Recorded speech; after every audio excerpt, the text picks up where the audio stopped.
실제로 지금 당이 중간 갈림길에 서 있죠. 방향성을 제대로 정립할 필요가 있겠다. 보수에 대한 고정적인 이미지 바꾸는 계기가 되지 않을까 싶고, 그러니까 이제 영남당 이미지가 있어요. 불식시키지 못하면은 이제 전국 정당으로서 성공적인 집권 정당이 되기가 좀 어렵잖아요. 이 홍준표 전 대표의 복당 문제. 본인 스스로 변화하려는 모습을 보여야 그 반대나 저항도 조금 좀 누그러질 수 있는 건데, 안철수, 윤석열까지 받아야 된다 이렇게 얘기하잖아요. 형평의 문제에서라도 홍준표 대표를 안 받을 수는 없습니다. 예, 여러분 안녕하십니까. 시사저널TV 시사 끝장입니다. 저는 소종섭입니다. 국민의힘 당대표 선거 서서히 이제 열기가 달아오르고 있는 그런 상황입니다. 이 원내대표는 이제 김기현 의원이 당선이 됐고요. 국민의힘 대표만 뽑히면 여야 체제가 정비가 됩니다. 시사 끝장 단골 패널이죠. 이준석 전 미래통합당 최고위원도 지금 국민의힘 당 대표에 도전장을 냈습니다. 예, 이준석 전 미래통합당 최고위원 그리고 박원석 정의당 사무총장을 맡고 있는 박원석 전 의원 모시고 얘기 나누겠습니다. 저 이준석 최고위원께서 지금 정치하신 지 한 10년 지금 따구레로 10년째죠. 10년째죠. 예. 적지 않은 정치 경험을 갖고 계신데 나는 왜 당대표에 출마했나? 네, 한마디 하시죠. 실제로 지금 당이 그 중간 갈림길에 서 있죠. 그러니까 예전에 당이 몇 번의 변화를 겪었는데 이명박 체제에서 박근혜 체제로 가기도 하고 박근혜 체제 이후에 지금 혼란기를 겪어가지고 여기까지 왔는데 네.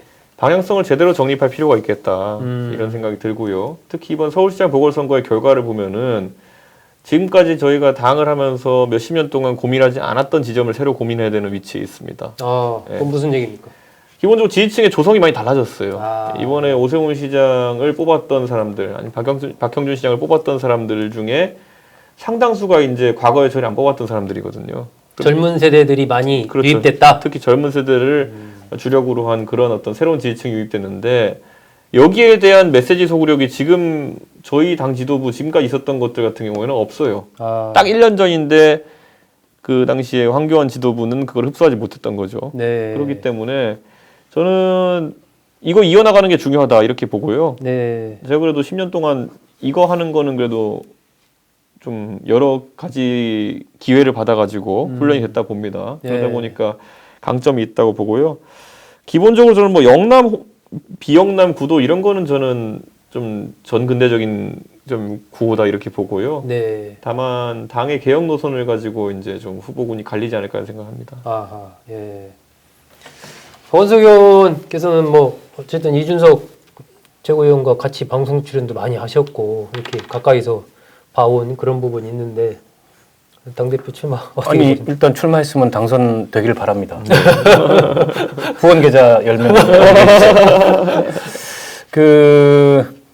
일단 저는 최근에 이준석 최고위원 전 최고도 그렇고 김웅 의원도 그렇고 조선 의원. 네. 그러니까 이제 젊은 당대표 후보들이 사실 김웅 의원은 그렇게 젊지도 않아요. 나이로 치면 50이기 때문에 아주 젊은 세대는 아니지만 이제 초선이고 초선, 그런 이미지가 있어서 그런 과감한 도전이 좀 좋다고 생각합니다. 정치도 인체하고 똑같아서 이게 순환이 일어나야 되는데 순환. 어느샌가부터 이게 동맥경화 현상들이 곳곳에서 일어나가지고 순환이 잘 안 일어나잖아요. 네. 그리고 이번에 이제 민주당 당대표 선거 같은 경우에 초재선들이 그냥 알아서 그냥 그 최고위원 선거로 다 유턴해가지고 네. 당대표 선거에는 이제 과감한 도전 같은 게 전혀 없었어요. 어떻게 보면 그동안에는 이제 국민의힘이 더 늙은 정당이어 보였는데 네. 최근 양상으로 보면 이제 권력을 갖고 있어서 그런지 이제 민주당이 586으로 대표되는 그런 어떤 노쇠함 같은 것들이 그 정체, 노쇠함 이런 것들이 좀 형성이 되는 게 아닌가 이런 생각이 들어서 만약 이준석 최고나 김웅 의원 같은 사람들의 도전이 의미 있는 결과를 낳으면 대한민국 보수에 대한 고정적인 이미지 이걸 좀 바꾸는 그런 굉장히 중요한 그런 계기가 되지 않을까 싶고 그리고 또 한 가지가 이제 영남당 이미지가 있어요. 여전히 이제 국민의힘을 규정하는 구보수를 규정하는 그 큰 기득권의 하나는 영남 패권이거든요. 그리고 지금 의원들의 인적 구성만 보더라도 여전히 영남 의원들이 압도적이고 아마 권리당원은 제가 잘 모르긴 한데 권리당원도 그럴 거예요. 근데 그걸 이제 벗어나지 못하면 불식시키지 못하면은 이제 전국 정당으로서 성공적인 집권 정당이 되기가 좀 어렵잖아요. 그건 이제 전 두 번의 그 영남 대통령, 그 네, 네, TK 네. 대통령의 실패에서 네. 볼 수 있듯이 이번에 아마 중요한 쟁점 중에 하나가 되지 않을까 싶은데 이제 그런 것들을 기준으로 이 주자들의 유불리 같은 것들이 조금씩 나타나겠죠. 그러니까 관건은 누가 됐든 간에 어쨌든 자기 진영 내에 고정된 이미지를 과감하게 혁신하는 그리고 과감하게 개혁하는 네. 그리고 기득권을 과감하게 던지고 뭔가 이게 이제 변화하는 시대에 네. 그런 요구에 부응하는 그런 어떤 뭐랄까요 반응성 있는 정치를 누가 보이느냐 이런 게 굉장히 중요한 것 같아요. 여야를 막론하고 네. 그런 면에서 봤을 때 기왕에 그 우리 이준석 최고가 도전을 했기 때문에 그냥 뭐 저 레이스 하다 말지 말고 네. 끝까지 가서 좋은 성과를 거뒀으면 좋겠습니다. 머니투데이가 미래한국연구소 공동으로 해서 여론조사기관 PNR에 의뢰해서 9일날 발표된 여론조사에서 이준석 전 최고위원이 13.9%로 2등. 1등은 이제 나경원 전 의원이 18.5%를 차지했는데 13.9% 상당히 큰 예, 지지율이 굉장히 높은 편입니다. 지금 여기만이 아니고 다른 조사에서도 비슷하게 나오고 있는데 아까 그 이준석 최고위원 그 얘기했는데 이게 뭐 지역으로 영남이냐 비영남이냐 이런 것보다도 어떤 개혁 그런 게 돼야 된다. 그런데 이준석 최고위원 생각하는 이른바 그런 아젠다적인 측면에서 내가 이번에 당대표 선거에 출마하면서 내세우려고 하는 그 핵심적인 키워드들이 있다면 뭡니까? 저는 그 경쟁이죠.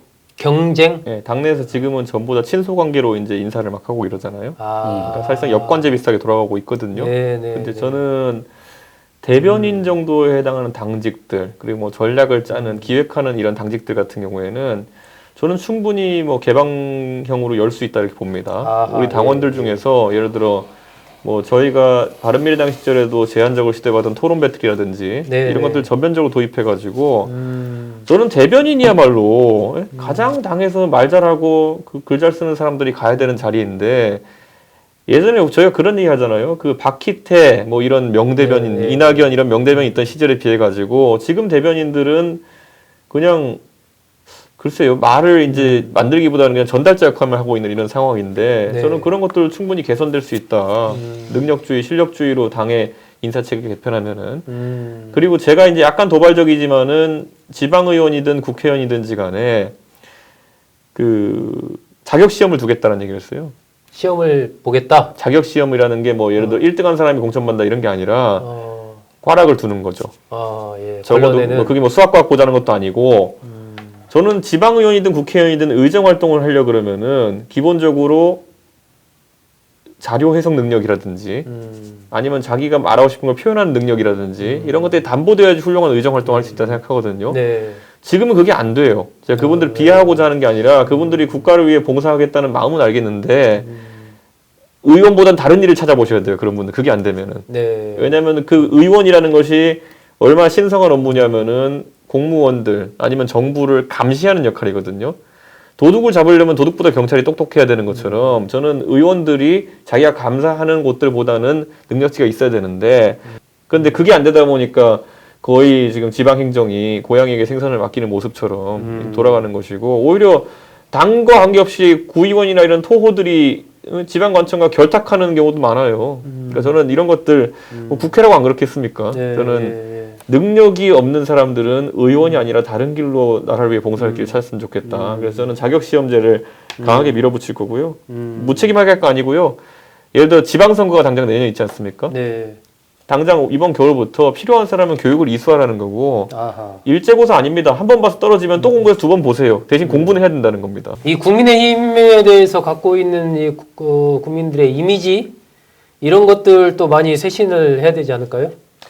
저는 사실 국민의힘이 그 지난 김종인 체제 이후로 이제 국민의힘을 찍지 못할 이유는 다 해소했다. 많은 사람들이 생각하는. 해소됐다. 예, 예를 들어 그것이 5.18이나 아니면 역사 문제 있어가지고 문제의식을 좀 역사의식이 부족하다고 생각하는 분들 이런 분들도 이제 다 김종인 위원장의 행보 하에서 오해를 푸셨을 것 같고 그거 외에도 이제 여러 가지 그 중도화 노선 네. 정책 같은 것들도 과거의 교조적인 부분 많이 덜어내고 중도화 노선 걸었기 때문에 그런 부분을 유지해 나가는 것이 중요하다. 네. 저는 그런 생각을 합니다. 그 박 의원님 오늘 보니까 이제 홍준표 전 대표 뭐 대표도 지내시고 또 지난 대선에서 대선 후보를 또 지냈지 않습니까? 근데 복당을 둘러싸고 이제 어쨌든 국민의힘 내에서 이 반대하는 흐름도 있고 또 일부는 뭐 그래도 저 전에 대표 대선 후보 지낸 사람인데 받을 수밖에 없지 않느냐 뭐 여러 가지 좀 복잡한 지금 갑론을박이 벌어지고 있는 것 같은데 이 홍준표 전 대표의 복당 문제 이거 어떻게 보십니까? 글쎄요, 뭐 단언할 수 없지만 복당하지 않겠습니까? 시점이 문제고 모양새가 문제인데 네. 지금 국민의힘이 그 장외에 있는 윤석열 네. 총장 정도를 제외하면 의미 있는 대선 지지율을 기록하고 있는 대권 주자가 없어요. 네. 그나마 그 중에 선두권인 사람이 홍준표 전 대표예요. 네.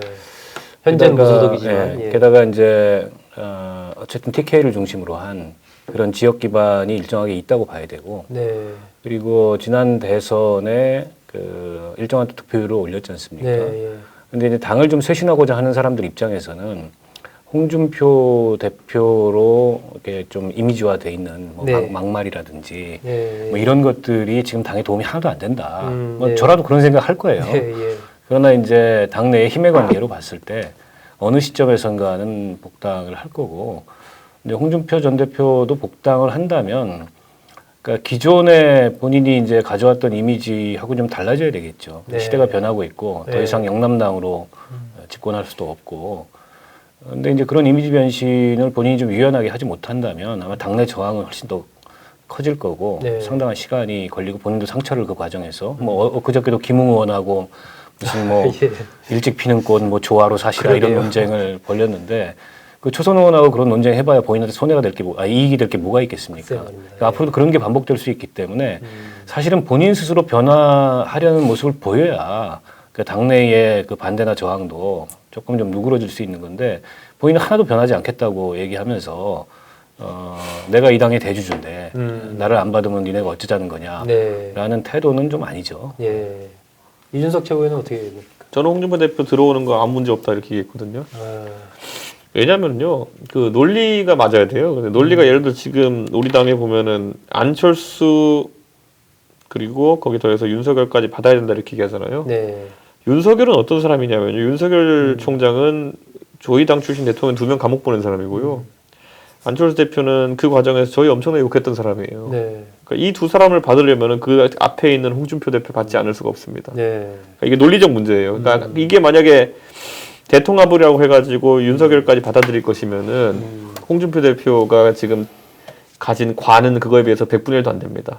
그렇기 때문에 만약에 여기서 뒤에 이 두 사람을 받고 앞에 홍준표 대표 안 받는다? 그럼 이거는 사감이라고밖에 인식이 안 되는 거죠. 예. 그러니까 저는 그냥 그 형평의 문제에서라도 홍준표 대표를 안 받을 수는 없습니다. 그 복당 문제에서. 지금 저 언론 보도 보면은 어쨌든 유승민 의원을 중심으로 한 뭐 유승민계에서 뭐 복당을 반대한다 뭐 이런 얘기도 나오고 있던데 그건 좀 사실과는 차이가 있는 건가요? 뭐 제가 유승민계의 아마 대표격 인물인데 저는 반대 안 하고요. 예. 그 유승민 의원도 반대 안 하는 걸로 인터뷰했습니다. 아, 네, 그래요? 그렇기 때문에 그게 이제 그렇게 한다고 뭐 반대한다고 안 들어올 것 같지 않고요. 제가 봤을 때는. 그러니까 굳이 따지자면은 아까 말씀드렸던 것처럼 그분 안 받고 그러면 윤석열이랑 안철수 어떻게 받습니까? 네. 예, 이준석 그 전 최고위원 국민의힘 당대표 출마 이유 그리고 그를 계기로 살펴본 국민의힘의 상황, 홍준표 전 대표의 복당을 보는 시각 등등과 관련해서 두 분과 이야기 나눴습니다.